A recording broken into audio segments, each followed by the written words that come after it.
लाहौर को मानसून के heavy spell ने डुबो दिया। मूसलाधार बारिश से जल थल एक, सड़कें, गलियां, बाजार, नदी नालों का मंजर पेश करने लगी।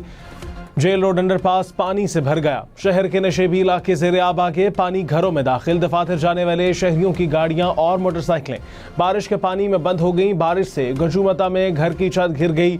एक बच्ची जाँ बहक, 5 अफराद जख्मी हो गए। डीसी ऑफिस की दीवार गिर गई।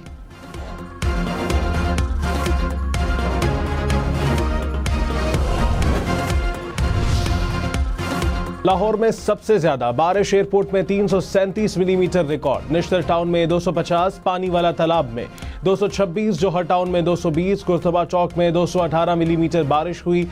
फरखाबाद, गुलशन रावी, अपर मॉल, मुगलपुरा में भी मूसलाधार बारिश। शहर में मजीद बादल बरसने की पेशगोई।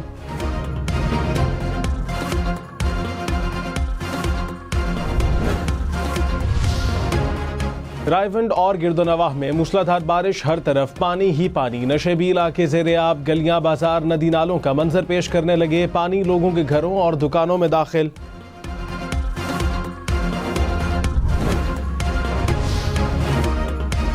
कराची में भी बादल बरस पड़े। सदर MA जनाह रोड, कारसाज रोड और टीपू सुल्तान रोड के इतराफ में मूसलाधार बारिश।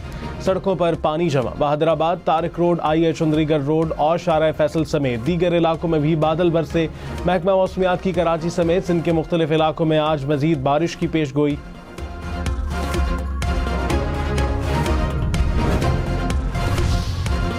इस्लामाबाद, रावलपिंडी में बादलों के डेरे। मुख्तलिफ इलाकों में कहीं तेज और कहीं हल्की बारिश। गर्मी और हब्स की छुट्टी। गुजरावाला, सियालकोट, जहलम समेत पंजाब के मुख्तलिफ शहरों में भी बादल बरस पड़े। मुरीद के शेखुपुरा, पतोखी और समंदरी में भी बारिश। बादल बरसने से गर्मी का जोर टूट गया। महकमा मौसमियात की बालाई खैबर पख्तूनख्वा, मशरकी बलोचिस्तान, कश्मीर और गिलगित बल्तिस्तान में भी बारिश की पेशगोई। बारिशों का सिलसिला 6 अगस्त तक जारी रहेगा।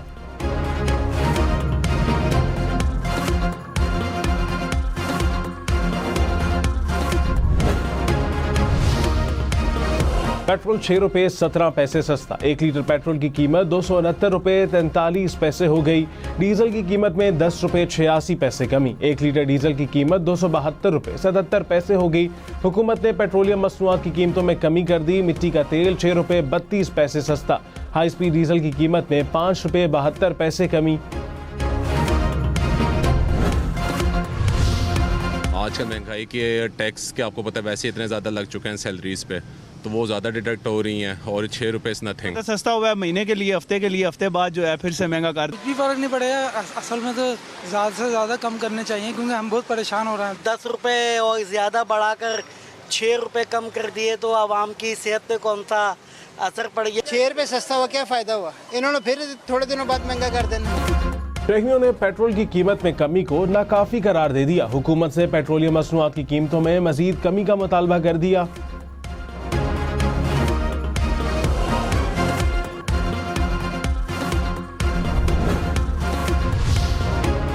ईरान के सुप्रीम लीडर आयतुल्लाह खामनई ने इसराइल पर हमले का हुक्म दे दिया। अमरीकी अखबार न्यूयॉर्क टाइम का दावा। आयतुल्लाह खामनई ने ईरान की नेशनल सिक्योरिटी काउंसिल के इजलास में हमले के अहकाम दिए। कहा कि इस्माइल हनिया के कत्ल का बदला तेहरान का फर्ज है। इस्माइल हनिया की शहादत के बाद अक़वाम मुत्तहिदा की सिक्योरिटी काउंसिल का हंगामी इजलास। मशरक़ वस्ता में जंग के खतरे पर तशवीश का इजहार। इसराइली फ़िज़ाई हमले में शहीद हमास रहनुमा इस्माइल हनिया की नमाज जनाजा आज तेहरान में अदा की जाएगी। नमाज जनाजा ईरानी सुप्रीम लीडर आयतुल्लाह खामनई पढ़ाएंगे। इस्माइल हनिया को जुमे को कतर में सुपुर्द खाक किया जाएगा। ईरान में 3 रोज़ा सोग। फ़लस्तीनी मुज़ाहमती ग्रुपों ने हड़ताल और मुज़ाहिरों की कॉल दे दी।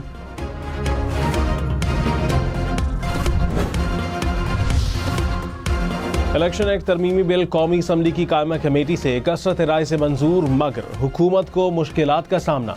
हुकूमत की सबसे बड़ी इत्तेहादी पीपल्स पार्टी इजलास से गैर हाजिर रही। JUI ने भी वोटिंग में हिस्सा न लिया। बिल की हिमायत में 6, मुखालिफत में 4 वोट पड़े। वज़ीर इत्तलात अताउल्लाह तारिक ने कहा, हो सकता है इलेक्शन एक्ट में तरमीम के बाद तहरीक इंसाफ को मखसूस नशिस्तें न मिले। कानूनी माहिरीन से मुशावरत हो रही है। बिल कायमा कमेटी में भेजा ताकि कानूनी सुकम न रहे। हम न्यूज़ के प्रोग्राम हम देखेंगे में कहा, तहरीक इंसाफ पर पाबंदी के फैसले से पीछे नहीं हटे। सदर और इत्तेहादियों से मुशावरत के बाद कानूनी सलाह ली जा रही है।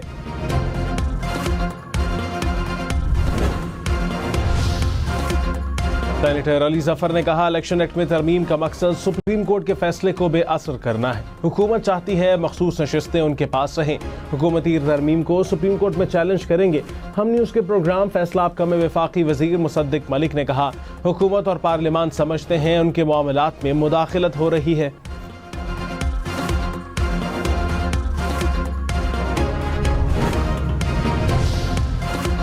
पीछे रहनुमा असद कैसर ने कहा, न हमारी किसी मुल्क के साथ दुश्मनी है, ना ही किसी इदारे के साथ। अमरीकियों के साथ भी दुश्मनी नहीं, लेकिन कुछ पॉलिसियों को ठीक नहीं समझते, इस पर तनकीद करते हैं। किसी सूरत फौज को कमजोर नहीं देखना चाहते। हम न्यूज़ के प्रोग्राम हम देखेंगे में कहा, मुज़ाकरात की दावत पर इस्टेब्लिशमेंट का जवाब आया या नहीं, इल्म नहीं। मुज़ाकरात से असल मैंडेट वापस मिला तो हुकूमत चलाएंगे, किसी सूरत कमजोर हुकूमत नहीं लेंगे।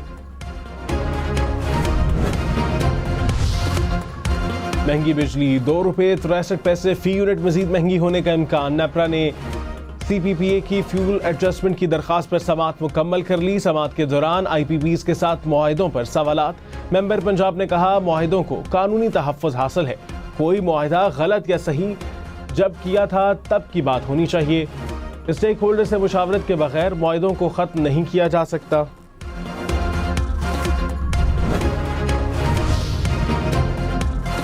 बिजली बिलों की अदायगियों की मुकर्ररा तारीख में 10 रोज तौसी की जाए। वज़ीर आज़म शहबाज शरीफ ने हिदायत कर दी। पावर डिवीजन ने बिजली तकसीम कार कंपनियों को अहकाम जारी कर दिए। जुलाई और अगस्त के बिलों की तारीख में 10 रोज की तौसी होगी।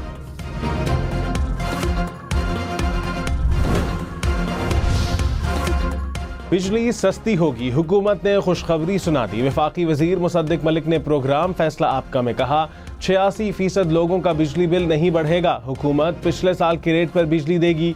बिजली बिलों की मद में 50 अरब रुपए हुकूमत देगी।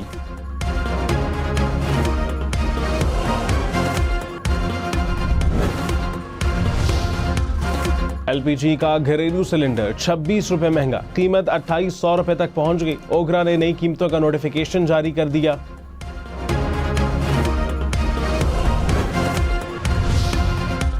लाहौर में नान भाइयों का रोटी की कीमत 20 रुपए करने का मुतालबा। डिप्टी कमिश्नर को खत लिख दिया, कहा रोटी 14 रुपए में फरोख्त करना मुमकिन नहीं। एक माह में आटे की कीमत 250 रुपए बढ़ी। भारी भरकम बिजली बिल और गैस लोड शेडिंग ने कारोबार तबाह कर दिया।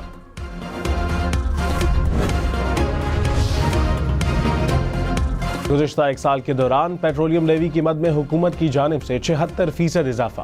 ज़राए के मुताबिक लेवी की मद में हुकूमत ने 1019 अरब रुपए से ज़ायद की वसूली की। पेट्रोलियम लेवी की मद में वसूली IMF के तखमीनों से भी 100 अरब रुपए ज्यादा हुई। वफाकी काबीना ने पावर डिवीजन के 13 इदारों की निजकारी मंजूर कर ली। ज़राए के मुताबिक कुल 11 में से 9 सरकारी बिजली तकसीम कार कंपनियां निजकारी फहरिस्त में शामिल।